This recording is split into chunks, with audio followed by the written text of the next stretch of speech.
I'm gonna show you guys how I make my birria tacos my way.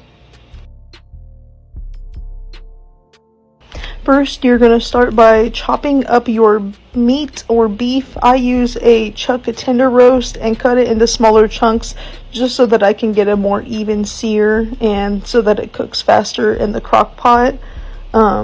Because we all already know you don't want to wait 6 to 8 hours for no damn beef to cook. This takes like 4 to 5 hours on high in the crock pot. I'm gonna add some salt, some garlic powder, some onion powder, paprika, black pepper, a whole lot of black pepper, some ground white pepper, not a lot though because this stuff can be a little spicy, and some chili powder for a little bit more extra kick. I'm also going to add in some cumin. I almost added a little bit too much, or well, I guess I did add too much.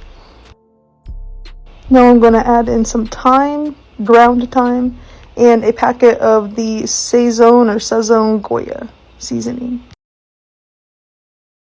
Now I'm going to add some oil to my pan. I already added some oil to the beef. That's just going to help keep the seasonings intact as I am massaging it into the meat.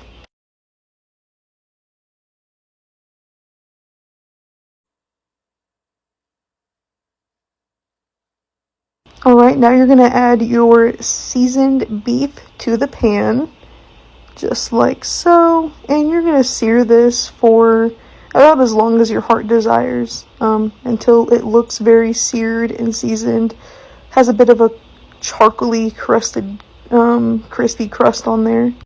I added 2 boxes of beef broth and some Birria seasoning blend from Better. You're going to want to mix all of that in there with the broth. This is probably also a good time to add your 1 onion chopped in half to the bottom of the crock pot along with your optional cloves of garlic. I'm going to add in 1 more packet of this Sazon Goya seasoning. Add your beef in there.